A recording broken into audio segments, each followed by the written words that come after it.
What a fucking nigger. People out there, I know they're going to try and make these horrible arguments. Oh, I heard it in Wu-Tang. Kanye says it. You know what? You're right. But if you want to try and make that argument in the court of public opinion, good luck.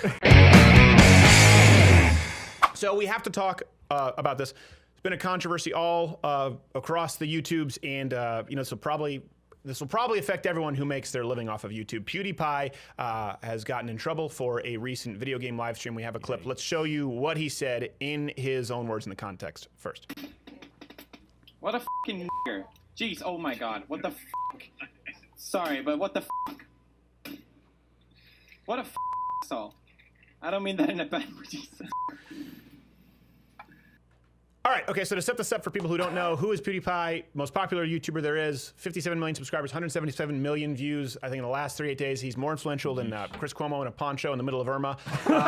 Certainly a lot richer, 15 million in 2016 just off of his videos. Wow. Okay, so as someone who is a very passionate defender of free speech, I want to make sure that we don't just gloss over this here, okay? Context we've talked about is more important than content. And he, in context, called someone a fucking nigger on a video game live stream with a negative connotation meant as an insult, and then called him an asshole again. Now, why am I saying this? Because, well, how can you? Well, again, because context matters. Me saying that PewDiePie called someone a fucking nigger is not racist at all. I'm not going to give power to the word and say, N-word.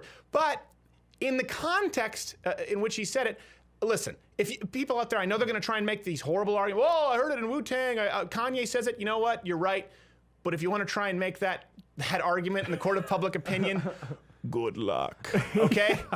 Someone will find you, and they will end your career. In the context, put it this way. If I were a black guy playing a video game and a guy said that, I'd be like, you know what, man, come on, that seems uncalled for. So, not defending what he said, but I certainly think he has the right to say it. The context here is what makes it so bad. So he has the right to do it, and I wouldn't be at all surprised if sponsors dropped him. Yep, of course. Right? But there's really no sponsor. There's no direct affiliation. There's no Call of Duty PewDiePie edition. But I can understand if I were, for example, if nothing but, I don't know, intergalactic Nazi vampires were wearing nothing but Louder with Crowder merchandise, roaming the streets, I'd be like,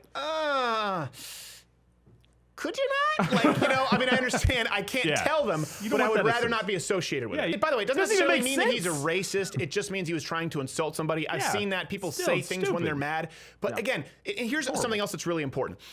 Before we move on to why we need to separate this, comment below whether you think this was out of line, whether you can see how someone might be upset, whether you can see how a sponsor might not want to be associated with it. Because when people falsely are labeled racists or labeled with having made racist statements, we always defend them. I don't think PewDiePie is necessarily racist. I don't think this is indicative. One statement does not mean that somebody is a racist. Right. But I think that this statement taken in its context, it's the kind of racism where like, listen, nobody in 2017 just comes out and calls someone the effing N-word.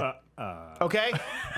So, but here's the issue. There's an experience issue. We've talked about this. Having not done stand-up comedy, having not ever worked with an FCC guidelines, there's a great thing with the internet is that, you know, anyone can do anything. Sure.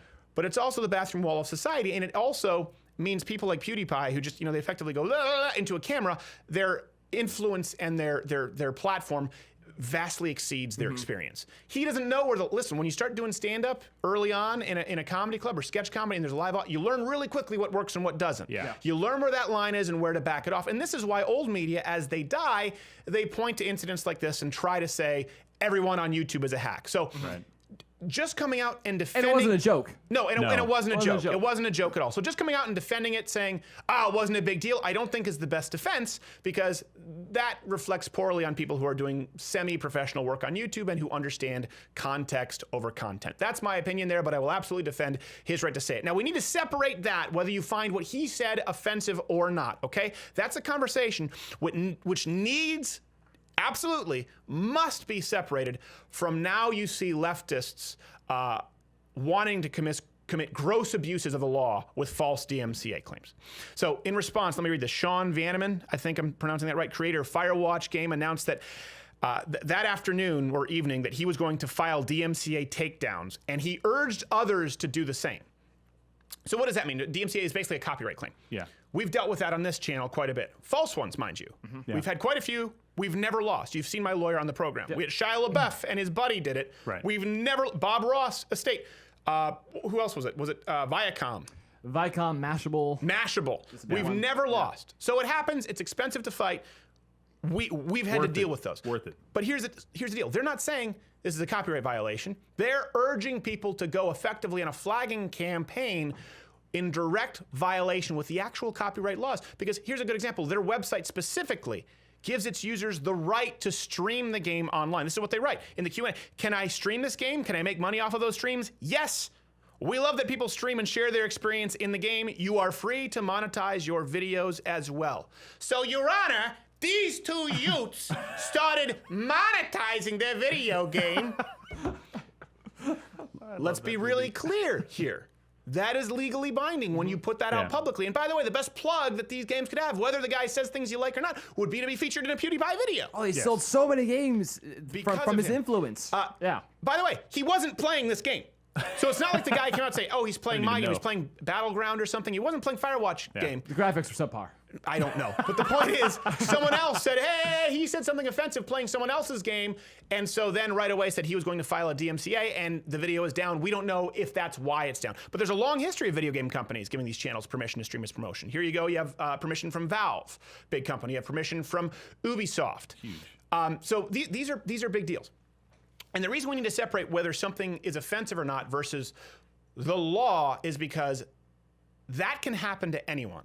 We have the right to say whatever we want. We don't have the right to be paid to say whatever we want. Right. Now, that being said, there's a different issue where YouTube, if they lie, for example, and say, hey, you're not going to be affected because you're not hate speaking, but then they hire the SPLC. So there are a litany of issues there to get into. But we understand that if we have sponsors, for example, like Prepare with Crowder right now, and they say, we don't want to be associated with you, that's not a violation of free speech.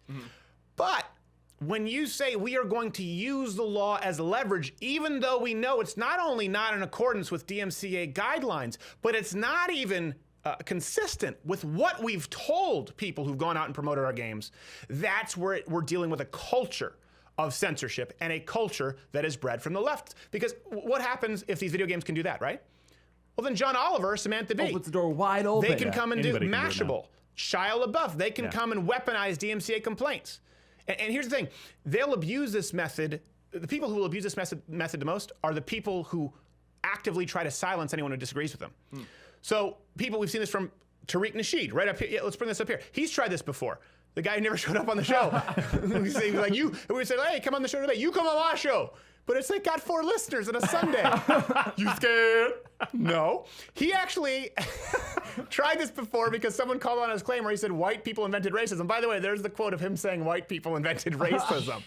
So what did he do? He tried to use DMCA claims. You see this a lot. Mashable. We ran into this where we were criticizing democratic socialism, a video that came from Mashable. Not only were we within fair use, but we were criticizing a video encouraging socialism from a guy at Mashable who was using other clips to refute the ideas of capitalism.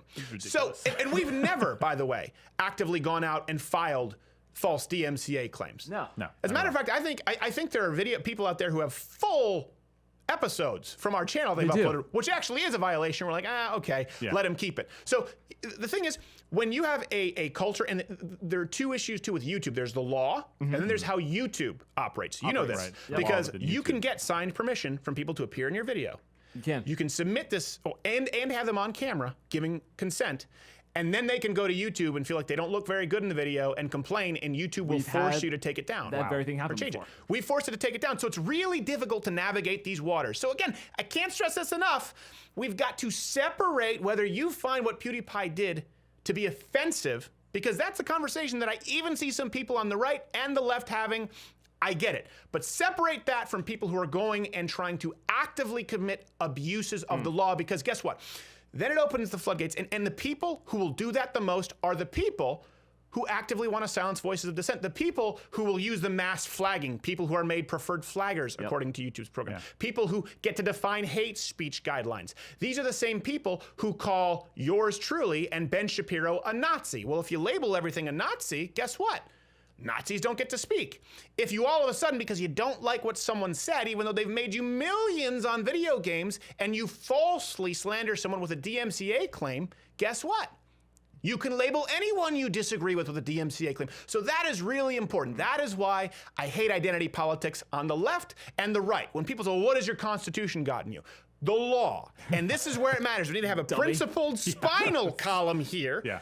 And understanding the law and working within those parameters is something that we have been actively encouraging YouTube to do behind the scenes, and I encourage you to do in front of the scenes. You have the right to say what you want to say. You don't have the right to be paid to do it. And anytime we see people trying to use systemic cultural censorship or fear to try and push you to the brink of self-censorship, we got to speak out against it, whether or not the affront was offensive to us personally. Hey, did you like this video? Of course you did. Unless there's something wrong with you, in which case you can comment below. What's your problem with this video? We want to hear from you, and we promise you 100%, I give you, my word is my bond, we'll answer every single negative comment. For those who are normal, you can leave a thumbs up and subscribe.